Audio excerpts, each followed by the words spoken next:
Hello friends, आपका स्वागत है हमारे इस यूट्यूब चैनल पे। मैं आशा करता हूँ कि आप सभी बहुत अच्छे होंगे। मैं जानता हूँ कि यह वीडियो आप लोगों तक काफ़ी देर से पहुँच रहा है। इस बीच काफ़ी हम भी व्यस्त रहे। व्यस्त रहने का क्या कारण है कि पहले की लाइफ और अब की लाइफ में काफ़ी का अंतर देखने को मिलेगा आपको। क्योंकि जब भी आप आएंगे, जब इस सर्विस का हिस्सा बनेंगे तो आपको पता चलेगा कि आपकी कुछ व्यक्तिगत जिम्मेवारियाँ भी होती है। उन सभी चीज़ों के बीच जो है खुद को ढालना बहुत मुश्किल होता है। मैं पहले आप लोगों के लिए रेगुलर वीडियो लेके आता था, वो एक अलग टाइम था। लेकिन अभी का टाइम कुछ और चल रहा है। पहले के टाइम में क्या था कि मैं घर पे रहा करता था। घर पे रहने पे क्या होता कि मेरा जो व्यक्तिगत कार्य था ना, वो भी अलग अलग जगह डिस्ट्रीब्यूट हुआ करता था। मतलब कि घर पे कहीं ना कहीं घर के जो मेंबर्स होते थे वो मेरे ऊपर भी ध्यान दिया करते थे। मेरी कुछ अगर कोई काम होता है तो वो लोग कर लिया करते थे। लेकिन जॉब में आने के बाद ना आपका लाइफ बहुत अलग हो जाता है। आप लोग कुछ दोषारोपण करते हैं कि भाई आप बदल गए, आपका जॉब हो गया। तो दोस्त, ऐसा बिल्कुल भी नहीं है। जब आप किसी भी जिम्मेवारी वाली पोस्ट पे जाएंगे ना, तो आपको पता चलेगा। कोई सा पोस्ट पे चले जाओ, आपके पोस्ट से रिलेटेड आपका जिम्मेवारी बढ़ता है। उसके साथ साथ आप व्यक्ति वही रहते हैं, लेकिन काम तो आपका अलग हो जाता है ना। जैसे हम जब तक स्टूडेंट लाइफ में थे तो उस समय क्या होता था, मेरे पास प्रॉपर टाइम था, पढ़ाई ही मैं करता था। मेरे पास कोई एक्स्ट्रा टाइम नहीं था, पढ़ाई करना था। और उसके बाद जो कुछ भी टाइम मिलता था तो आपके लिए कंटेंट भी बनाते थे। आपके लिए कंटेंट बनाने का एक उद्देश्य ये रहता था कि मैं खुद भी रेलवे का एस्पिरेंट रहा हूँ, तो मैं खुद भी उसके बारे में अलग अलग सोर्स से जानकारी लेने का प्रयास करता था।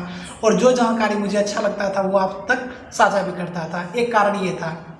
अभी यहाँ पे आने के बाद क्या हुआ कि बहुत कुछ चेंज हो गया। मुझे खुद का केयर करना पड़ता है, फिर ड्यूटी के लिए प्रिपेयर होना, और बहुत कुछ ऐसा है। बाकी जो पढ़ाई लिखाई है, आगे थोड़ा बहुत टाइम मिलता है तो मुझे आगे पढ़ाई भी देखना पड़ता है। कुछ पारिवारिक जिम्मेवारियाँ भी होती है, तो उन चीज़ों के बीच एडजस्ट कर पाना थोड़ा मुश्किल है। हाँ, लेकिन कुछ समय के बाद एडजस्ट कर लेंगे। तो ये मेरे तरफ से जो है सफाई नामा समझिए। जो समझना है आप लोग समझ लीजिए। दोषारोपण करने वालों के लिए है, बाकी जो समझने वाले हैं वो तो समझ ही रहे हैं। तो इस वीडियो में हम सेकेंड डीवी, थर्ड डीवी, यानी कि आपका रनिंग के बाद जो कैंडिडेट रनिंग क्वालिफाई हैं, अगर जब कभी भी अगर रिप्लेसमेंट पैनल तक की मैं बात कर रहा हूँ, जब कभी आएगा तो आपको डीवी के लिए बुलाया जाएगा। डीवी का मतलब होता है डॉक्यूमेंट वेरिफिकेशन। उनमें कौन सा कागज़ लगते हैं इस वीडियो में बताने का प्रयास करेंगे। तो मेरे पास ये ऑलरेडी ये पूरा फाइल है। मतलब क्या है ये, हम आपको बताने का प्रयास करेंगे। इसमें मैंने वो सारे फाइल रखे हैं कि मैंने, यानी कि जब मैं डीवी करवा रहा था, मेरा हुआ था पलक्कड़ यानी कि केरल में हुआ था डीवी, तो मैं वहाँ पे क्या सब डॉक्यूमेंट लेकर के गया था, मैं वही सब बताऊँगा। तो सबसे पहले जो आपको लेके जाना है, तो डीवी के लिए कॉल लेटर आता है, वो आपको डाउनलोड कर लेना है। आपको पता है कि 10-11 नवंबर के आसपास से जो है डीवी होने जा रहा है। तो उसमें क्या करना है कि आपको डॉक्यूमेंट वेरिफिकेशन से रिलेटेड आपको एक एडमिट कार्ड आएगा। मेरा भी इसमें फर्स्ट पेज जो है वो एडमिट कार्ड का ही है। तो एडमिट कार्ड सबसे पहले देंगे।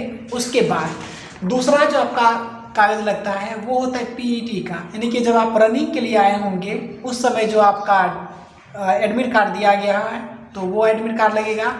तीसरा एडमिट कार्ड फिर लगेगा। वो कौन सा एडमिट कार्ड होता है, वो होता है आपके एग्ज़ाम का। एग्ज़ाम जो आपने दिया था वो वाला भी आपको एडमिट कार्ड लगाना होगा।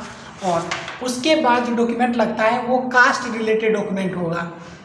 कास्ट सर्टिफिकेट जो होगा वो आपका सेंट्रल फॉर्मेट में होना चाहिए। जैसे ओबीसी का होता है तो वो सेंट्रल फॉर्मेट होता है, तो आपको वो बनवा लेना है। एसडीओ लेवल तक का बनवा करके उसके बाद रेलवे फॉर्मेट में पहले सेंट्रल में बनवा लेना है, यानी कि एसडीओ लेवल का बना करके उसके बाद उसको रेलवे फॉर्मेट में करवा करके उस पर आपको साइन और मोहर लगवा लेना है। एंड उसके बाद जो आपको डॉक्यूमेंट लगेगा, दो आपके आइडेंटिटी से रिलेटेड, एक आधार कार्ड और एक पैन कार्ड। आधार कार्ड और पैन कार्ड का जेरॉक्स आपको लेके जाना है।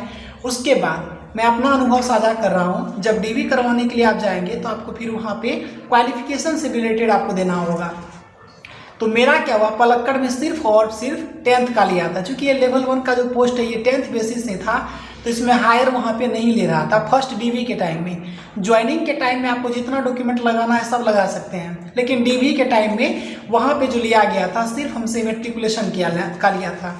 मैट्रिक का मार्कशीट प्लस सर्टिफिकेट अलग होता है, जिसको आप मूल प्रमाण पत्र भी कहते हैं। तो मैट्रिक का सर्टिफिकेट और मूल प्रमाण मार्कशीट और सर्टिफिकेट लगेगा। उसके बाद आप लोग तैयार रखेंगे फिर भी इंटरमीडिएट का सर्टिफिकेट और मार्कशीट, और जो ग्रेजुएशन है या जो आपका हायर क्वालिफिकेशन है सबसे रिलेटेड कागजात। लेकिन मुझसे नहीं लिया गया था, सिर्फ मेट्रिकुलेशन का सर्टिफिकेट लिया गया था। और सबसे लास्ट चीज़ है एफिडेविट। तो आपको इस तरह एफिडेविट भी लगा देना है। किसी भी प्रकार से अगर कोई त्रुटि लगता है कि आपसे फॉर्म भरने में हो गया है तो आपको एफिडेविट लगा देना है, तो वो आपके लिए एक बचाव का कार्य करेगा।